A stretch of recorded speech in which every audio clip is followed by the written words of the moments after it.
it's me, Christina, again in my room. So I didn't make that video that night that I said I was going to, just because I was super tired. I was running around the whole day.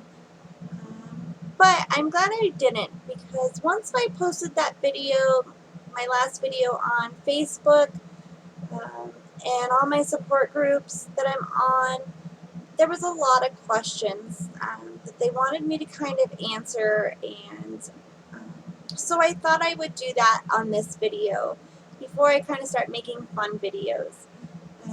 First question, just to kind of get started, was how was I diagnosed? And I will say that it took me a while. I started having symptoms when I was about 14. Doctors would always say that it was panic attacks, or I had inflammation in my rib cage, and it took me until I was 26 to finally get diagnosed with my mitral valve prolapse, and that's because I did an EKG and a stress test on me that I failed miserably on. And I'm a healthy person generally. I probably could lose a few pounds, but you know, I'm Puerto Rican. It's not going anywhere anytime soon. So that's when that started. That's when I was diagnosed with that. My cardiologist was never really a good cardiologist, if that makes any sense. She would never listen to me. She would just scare the crap out of me. She would tell me I can't get any more tattoos because I could get an infection in my bloodstream and it can go to my heart and it could kill me. But then on the other hand, she would say that mitral valve prolapse was benign and there was no, true symptoms to it, that I shouldn't feel that. But I never understood, because it brought me there in the first place, so how that was so easily brushed under the rug. So for about a year after that, I just kept taking my medicine, and I was doing okay. But then about 8 months ago, my symptoms came back, and they came back with a vengeance, that's for sure. Within the last year, I've been to the hospital, I want to say good 16 times, for passing out, the gout in my wrist, strep throat, my leg pain, a blood clot in my leg. I felt like I was having a heart attack once.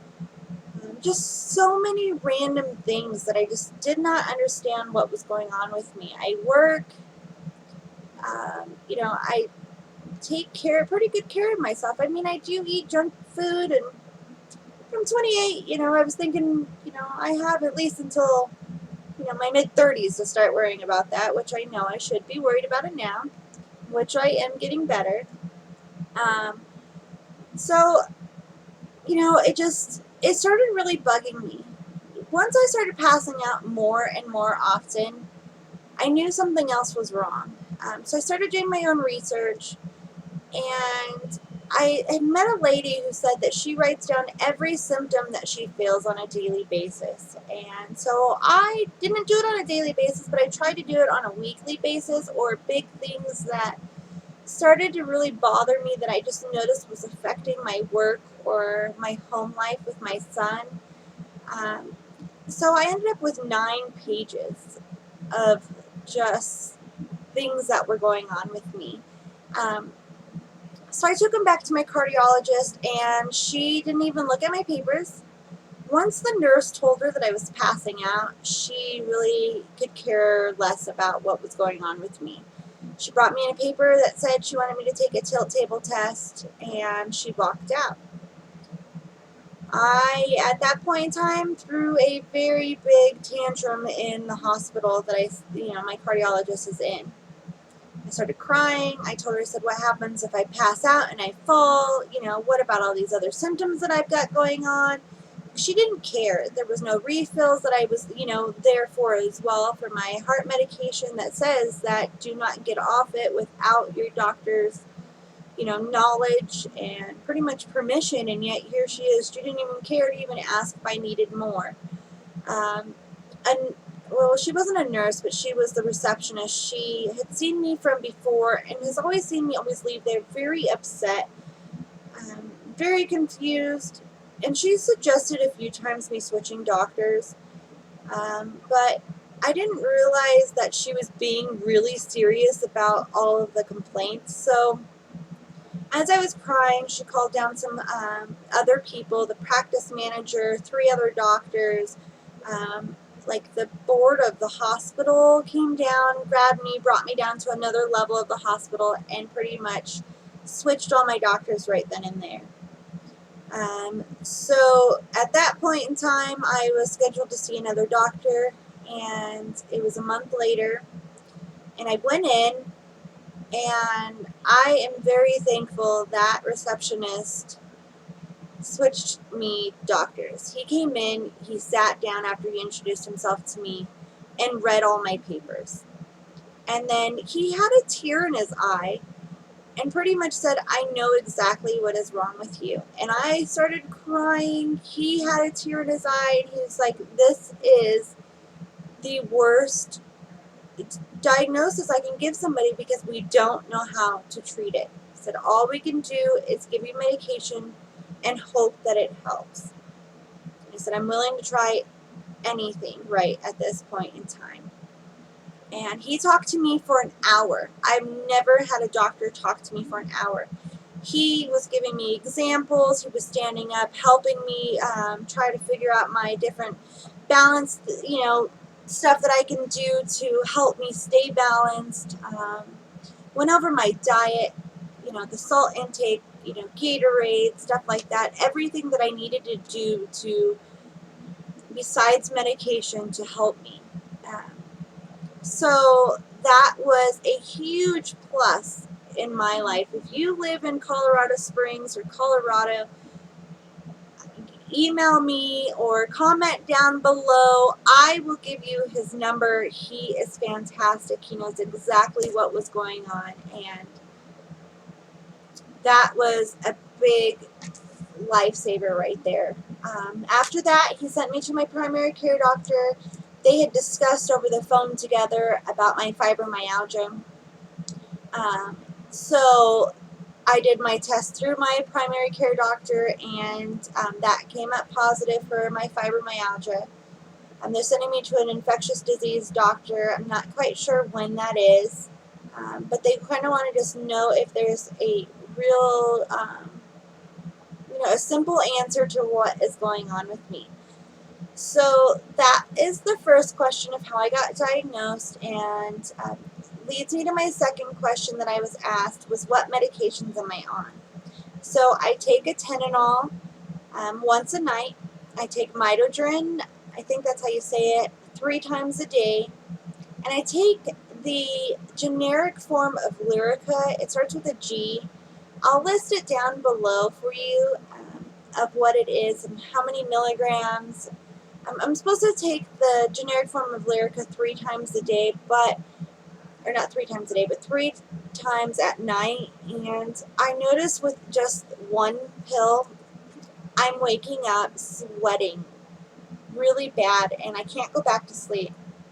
It keeps me asleep for 2 hours, and then I'm wide awake. And my dreams are very vivid. If I do something before I go to sleep, I end up dreaming about it. It never ended. I'm still doing it. And I think that's one thing that I'm thankful for, that I don't work a night shift, because I'd probably be in my dreams still working. So I've only stuck with the one. I do take Tramodol when I get home from work, just because my legs hurt so bad when I get off of work. My feet, my legs, my knees feel like they're crunching together. My wrists are usually swollen by the time I get off of work. So I take the Tramodol, and it really does help me. But once again, I'll put that down below for you, so that you guys know exactly what I'm on. Another question I was asked by a lovely lady was, how do I work so much with all of this going on? And I will say that it's very difficult. Right at this moment, I am having an issue with remembering things. I do have brain fog a lot.